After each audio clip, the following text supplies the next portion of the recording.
Hello, my name is Sen and welcome to my updated parkour guide for Boneworks. So with my most viewed video being my original parkour guide for Boneworks, I decided to make an updated version with more movement tech than I knew beforehand. If I did my job correctly, you should be leaving this video with the know-how to do parkour in this game. But first, a word from our sponsor, myself. If you haven't already noticed, I'm quite a small content creator, and I'm rather close to hitting 100 subscribers.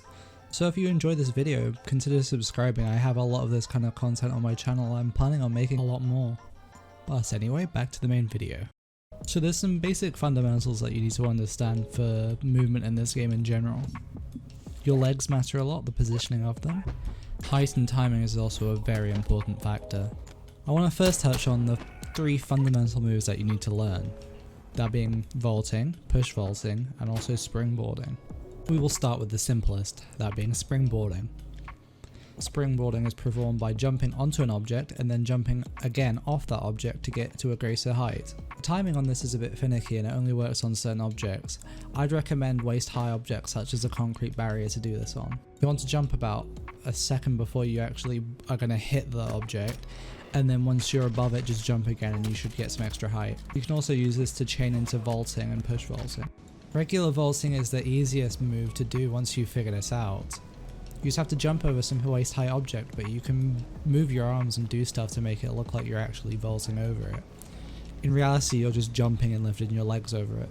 But as I said, this is easy and you can make this look quite stylish if you know what you're doing.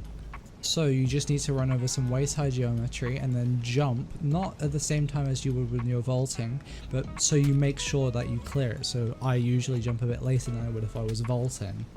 And then you can just do whatever you want to make it look nice. And now we will talk about push vaulting.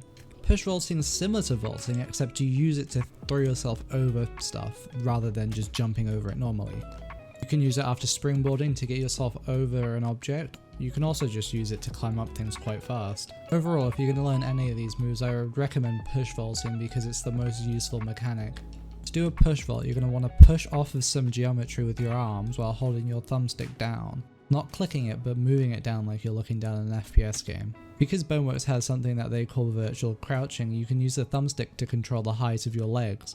Move the thumbstick up and you stand on your tiptoes. If you move it down, you crouch. It's very simple and you can use it to lift your legs over objects that you need to. When they pushed the zombie warehouse update, they made it so that your legs automatically lift over objects, whereas before you used to have to hold the thumbstick down to jump onto things.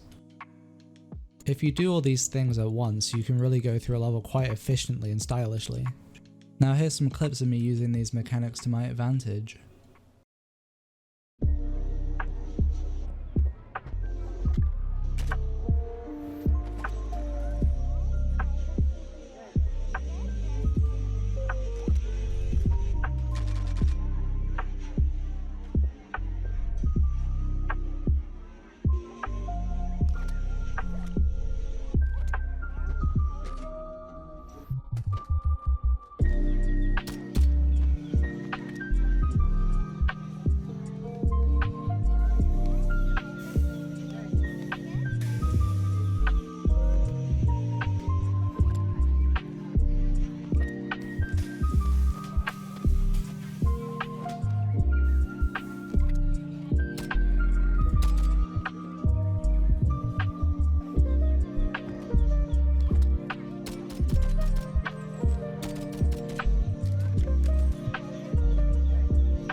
Overall, Boneworks has a very deep movement system. I really wish the community saw this and used these kind of mechanics properly. I'm just here to spread the word that you could even do this in the first place. But anyway, I'll see you in the next one.